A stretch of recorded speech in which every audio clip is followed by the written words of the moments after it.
Yes, everybody manages differently. I find I don't really get out of my system until I've done the post-match analysis and took the training session. So come back in Monday afternoon, assuming you've been in Monday morning, it might be a Sunday, but come back in after that post-match training session, you've got it out and you move on. So everybody's different, deal with it differently. Callum's very, very fortunate. He's a gifted golfer also, so he can go and go on the golf course. I've not got that luxury. I just take the dog for about an 8-hour walk. It's just, for me, I focus on what I can change, Brian, and I've done that a large majority of my adult life. I focus on what I can change.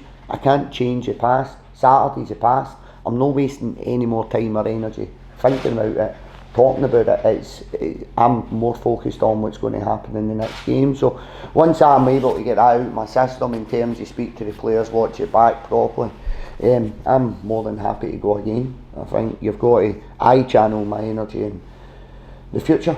That's probably more lows and highs at Livingston. We win 33% of our games, so at a club like Livingston it's probably more about dealing with the lows than the highs. And I think when Dave first got the job, I can remember speaking to you, Dave, about this time. We think, don't let the lows be too low and don't let the highs be too high. So I think you'll find my approach to management is very pragmatic, win, lose or draw. I try to be as level-headed as I can, but I focus on my adult life. There's been a lot of adversity in my life. I think I've been very vocal on that, and I've caused a lot of that myself, so I'm fairly resilient in dealing with adversity, and I like to focus on what I can change, and can't change anything at all about Saturday, but I can definitely focus on trying to change this Saturday and the result and the outcome. Difficult, but it's a factual answer.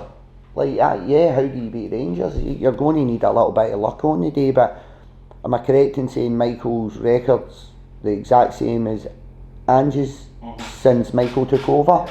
So for me, Celtic were the best team in the country before Michael came into Rangers. He's come in, he's done a fantastic job, and him and Ange are now head to head. Obviously Celtic have got that head start with the points they've picked up previously, but I think it shows the job that Michael's done.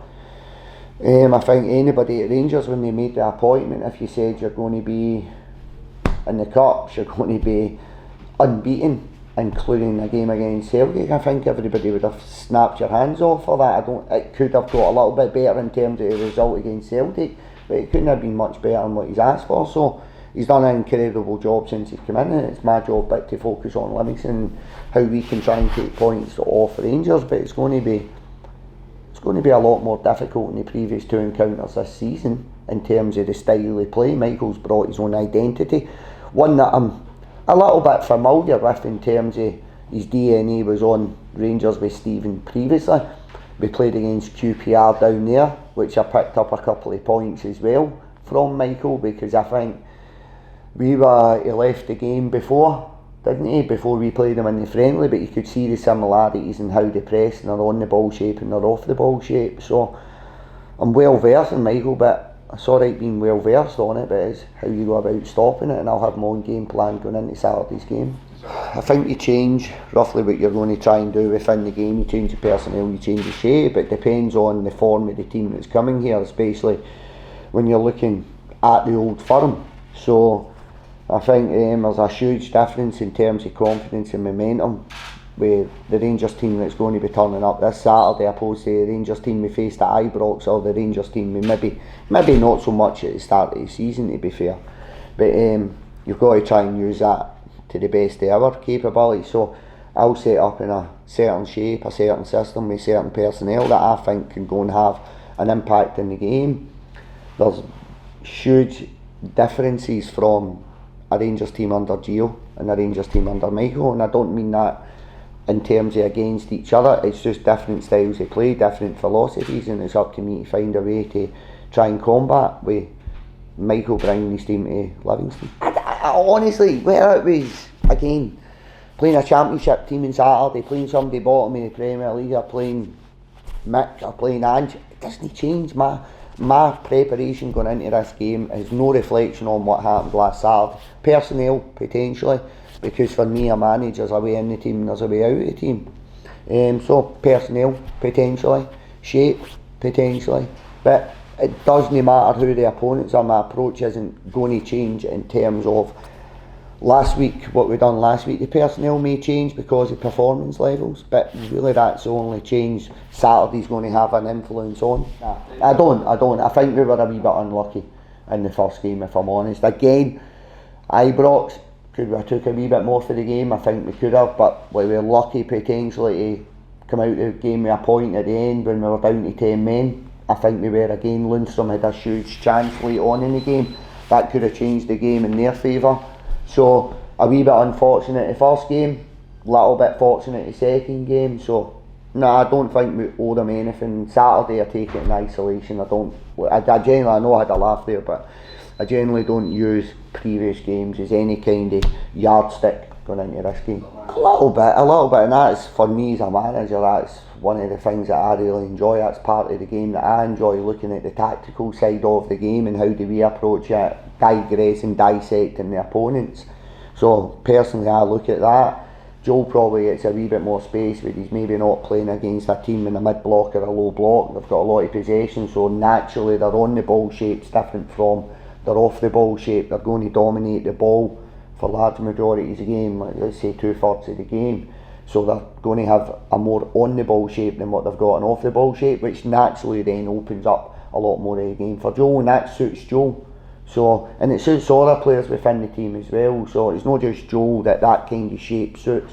We've got players that, when I'm doing my recruitment, I look at the on the ball, off the ball shape, who the opponents are, what we're needing, midfield runners, creative wide players in 1v1 situations, pace in wide areas, all these different aspects of the game and the recruitment that comes into it. So we've got the players within the squad that I feel suits most opponents in the Premier League if you get your game plan correct at that point in time. So not just Joe, I think Rangers' shape on the ball probably suits Joe when we get any type of turnover, because obviously they're not as compact as what they maybe would have been from their off the ball shape.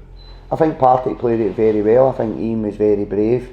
He went out there and he set up. I don't want to talk too much about it because it's maybe an approach that I could take, but I think his shape was very clever in how he done it. But I thought Partick Thistle players need to take a lot of credit from that. They were very difficult to break, but they also posed a threat when they had the ball themselves. So slightly different shape to what most teams would have played. Ibrox, albeit you've probably seen it a lot more this year in the Premier League in terms of a 3-5-2, but it's probably a 5-3-1-1 type shape. So trying to get two strikers on the park. I think you had Tiff and Brian Graham. So really, when you're looking at a team shape, it was two strikers on the park. I know Tiff's played wide, but for me, Tiff's a number 9 that can play in a wide area, and I had Tiffany for a few years. So I think the Partick Thistle players should take a lot of kudos from their game plan, but I think Ian and his coaching staff need to take a huge credit for the way they approach the game also. Yeah, on paper you're looking at the personnel, it probably looks the same, but when you dissect the game and you look more into the detail, there's I'm not going to say a lot